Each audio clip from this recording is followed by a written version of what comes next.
Avant les tapis rouges, avant les Grammy Awards, avant les millions de vues, il y avait juste une fille du Texas, une fille au regard vif, au tempérament de feu et à la détermination plus forte que la peur, son nom, Megan Pitt. Pour la plupart des gens, c'était juste une jeune femme ordinaire de Houston, mais à l'intérieur brûlait déjà une flamme qui allait transformer sa vie et bousculer tout le rap américain. Houston, c'est bien plus qu'une ville, c'est un son, une identité. Là-bas, les basses sont lourdes, les flows sont traînants et les artistes ne suivent pas la tendance. Ils la créent. DJ Screw, Pimp C, Bun B, Lil Keke, ces légendes ont façonné un héritage que Megan allait bientôt reprendre à sa manière. En 2018, elle sort Tina Snow, une mixtape qui change tout.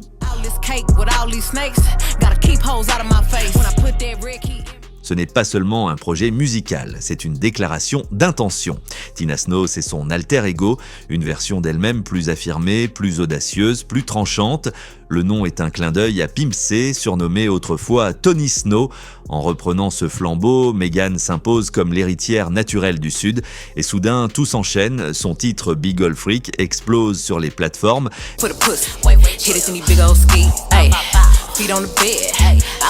Grimpe dans les classements et propulse la rappeuse texane sous les projecteurs. Sa voix est brute, son flow précis, son charisme indéniable. Là où d'autres cherchent à plaire, Megan impose son propre style.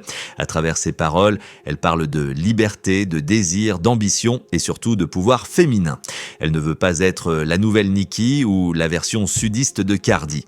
Non, elle veut être la première Megan Thee Stallion, ce franc-parler, cette assurance séduit autant qu'il dérange. Dans un milieu encore dominé par les hommes, Megan ose tout dire, tout revendiquer sans détour.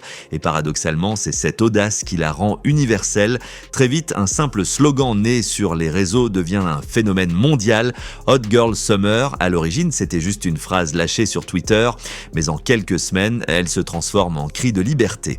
Des milliers de femmes s'en emparent, fières d'affirmer qu'elles peuvent vivre, aimer, danser, exister, sans honte, sans excuse.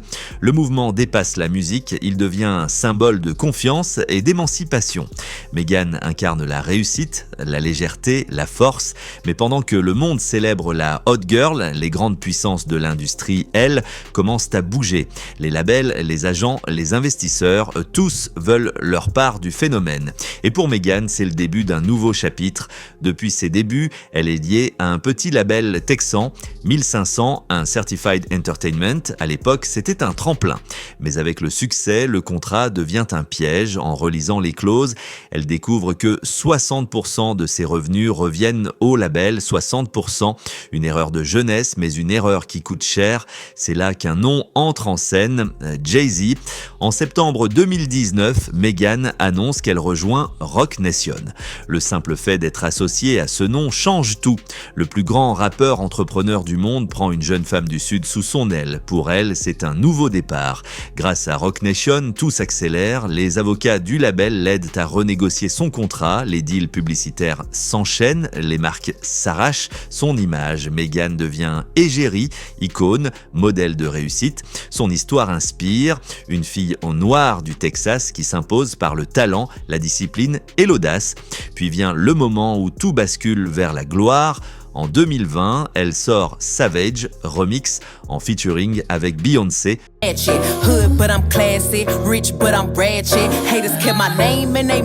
Le morceau devient un hymne mondial, décroche plusieurs Grammy Awards et fait d'elle une superstar. Peu d'artistes connaissent une ascension aussi rapide. Et quand elle enchaîne avec WAP sa collaboration sulfureuse avec Cardi B, Megan atteint un autre niveau.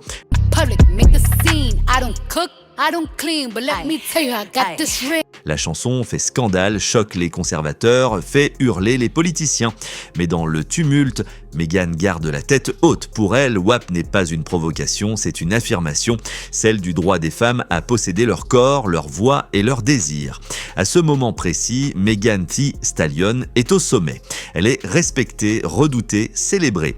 Ses paroles résonnent partout, sa confiance inspire, sa musique domine, tout semble parfait. Mais ce que Megan ignore encore, c'est que derrière chaque triomphe, l'industrie du divertissement prépare déjà la chute, car dans ce monde-là, plus la lumière brille fort, plus l'ombre derrière elle s'allonge. Juillet 2020, l'été bat son plein à Los Angeles.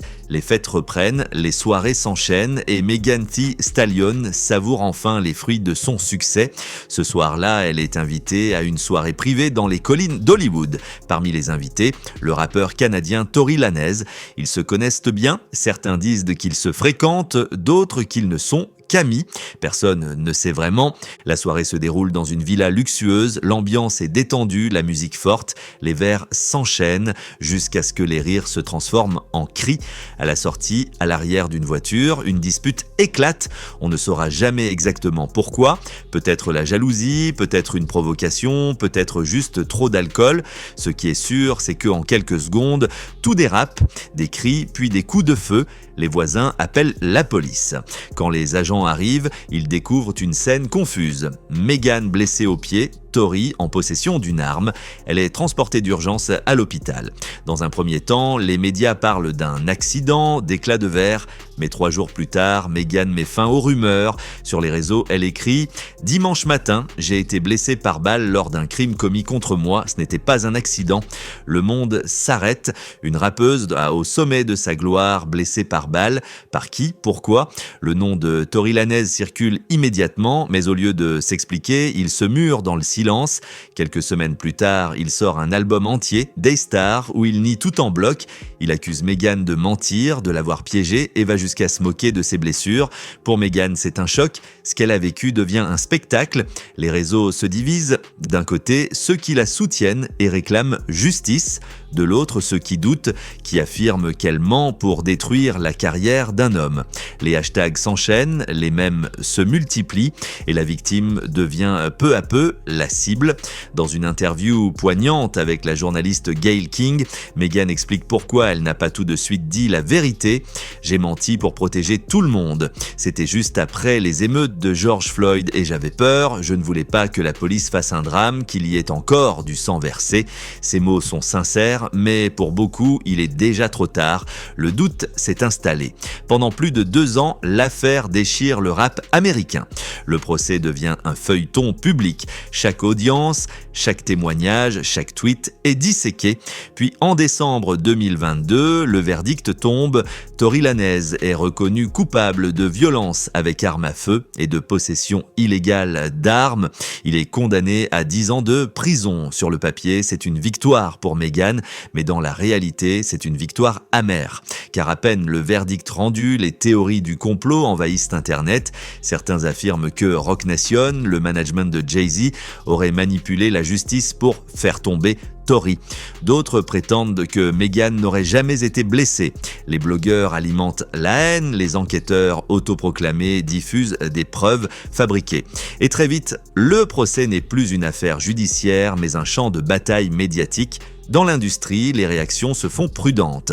Quelques artistes la soutiennent publiquement, mais d'autres choisissent le silence par peur de s'attirer la colère des fans de Tory. Sur les réseaux, les insultes se multiplient. On la traite de menteuse, de manipulatrice, de pion de Roc Nation. Sa parole, pourtant validée par la justice, est constamment remise en cause et comme si cela ne suffisait pas, en mai 2025, un nouveau drame éclate. Tory Lanez est poignardé dans sa prison californienne. 14 coups de lame, il survit de justesse, les photos circulent, les rumeurs repartent. Certains insinuent que cette attaque n'est pas une coïncidence, qu'elle serait liée à Roc Nation. Le bourreau devient victime, la victime redevient bourreau. L'opinion publique, une fois encore, change de camp. Megan, épuisée, tente de répondre. Sur X, elle écrit « Combien coûte le chèque pour me harceler encore? Vous disiez que je n'avais jamais été blessée. Maintenant, vous admettez que je l'ai été, mais ce n'était pas lui. Arrêtez, les faits sont les faits. Il l'a fait, c'est prouvé au tribunal. » Mais ces mots ne suffisent plus. Dans le monde du rap, la vérité ne se décide pas dans les tribunaux, mais sur les réseaux. Et à ce moment précis, les réseaux ne sont plus de son côté. Les alliances se reforment, les positions se figent et Megan se retrouve isolée. Le soutien qu'elle croyait solide commence à se fissurer. Certains artistes, jusque-là neutres, choisissent leur camp, et parmi eux des noms lourds, Drake, Nicki Minaj, DaBaby, des pics dans les morceaux, des messages ambigus en interview, des sous-entendus sur Instagram, chacun veut dire quelque chose sans vraiment le dire. Mais pour Meghan, le message est clair, elle est seule. Cette solitude marque un tournant, ce n'est plus seulement une bataille judiciaire ou médiatique. C'est une guerre d'images. Dans le rap, tout est question de perception et à cet instant, la sienne s'effondre. Megan Thee Stallion n'est plus perçue comme la rappeuse brillante et libre d'hier. Elle devient un symbole controversé, celui d'une femme qui dérange autant qu'elle fascine. Et dans une industrie où chaque gloire finit par se retourner contre son créateur, Meghan commence à comprendre que la plus grande menace n'est pas dehors, mais à l'intérieur même du cercle qu'elle croyait protecteur. Après le verdict, Meghan pense que le pire est derrière elle. Elle croit pouvoir tourner la page, se recentrer sur la musique, retrouver la paix. Mais dans le rap, la paix n'existe pas quand on a défié l'ordre établi. Les semaines passent et les attaques reprennent, cette fois sous une autre forme. Ce ne sont plus des blogueurs anonymes ni des fans déchaînés, ce sont ses pairs, des artistes qu'elle respectait, qu'elle admirait même. Parmi eux, une figure domine, Nicki Minaj. En 2019, les deux femmes avaient fait rêver le public avec Hot Girl Summer, un duo explosif qui célébrait la liberté et la féminité. Beaucoup y voyaient un passage de flambeau entre deux générations. Mais quand Meghan collabore ensuite avec Cardi B sur WAP, tout bascule. Nicki voit ce choix comme une trahison. À partir de là, leur relation s'effrite. Nicki devient distante, puis ouvertement hostile.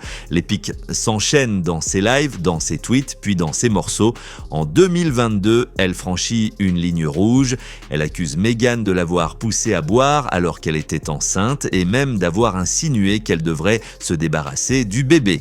Des accusations violentes, sans preuve, mais relayé par des millions d'utilisateurs. Meghan nie tout, calmement. Je ne sais même pas pourquoi elle me déteste, je n'ai jamais rien fait contre elle, mais le mal est fait. L'opinion adore les conflits, surtout entre femmes puissantes. Et cette fois, Internet a choisi son spectacle, Nicki contre Meghan. Leur rivalité explose en 2024. Meghan lâche une punchline dans un morceau, une ligne cinglante qui vise clairement Nicki et son mari, Kenneth Petty, condamnés pour agression sexuelle. Elle connaît, elles ne sont pas fâchées contre Meghan, elles sont fâchées contre la loi de Meghan. Un message fort, mais risqué. Nicki réplique quelques semaines plus tard avec Bigfoot, une diss track d'une violence inédite. Elle y insinue que Meghan a menti sur la fusillade, se moque de ses blessures et va jusqu'à l'accuser d'actes immoraux. Même une partie des fans de Nicki est choquée par la brutalité des paroles. Le conflit devient un cirque médiatique. Les fans se divisent en deux camps, les Barbs contre les Hotties. Chaque tweet, chaque clip, chaque geste devient une arme. Dans les studios comme sur les réseaux, les artistes doivent choisir leur côté. Et dans ce jeu-là, Meghan perd plus qu'une bataille. Elle perd des soutiens, des producteurs hésitent à la contacter, des marques repoussent leur campagne. Son image se fissure lentement, mais la pire épreuve n'est pas publique. Elle vient de l'intérieur. En 2025, un homme du nom d'Amelio Garcia, ancien caméraman personnel de Meghan, dépose plainte contre elle. Il affirme avoir été victime d'humiliation et d'un environnement toxique. Selon sa version, il aurait été forcé d'assister à des scènes intimes et Meghan se serait moquée de lui à propos de son poids. Il rapporte même qu'elle lui aurait dit « Crache ta nourriture, tu n'as pas besoin de manger ». Des mots violents, d'autant plus choquants qu'ils viennent d'une artiste qui prône le body positivity et la confiance en soi. Dans la presse, l'affaire fait immédiatement la une, les titres sont sans pitié. Megan Thee Stallion, la féministe hypocrite. Et pendant que l'affaire prend de l'ampleur, Nicki Minaj ne se prive pas de commenter. Sur X, elle écrit « Dieu est bon » et ce n'est que le début. Le message est à peine voilé, pour Nicki c'est une vengeance, pour Meghan c'est un cauchemar, en quelques heures, tout ce qu'elle avait bâti s'effondre, son image de femme forte et bienveillante, sa crédibilité, son aura, les médias se régalent, les fans doutent et les rumeurs se propagent à une vitesse folle. Roc Nation tente de contrôler la situation mais rien n'y fait, la machine à scandale est déjà lancée.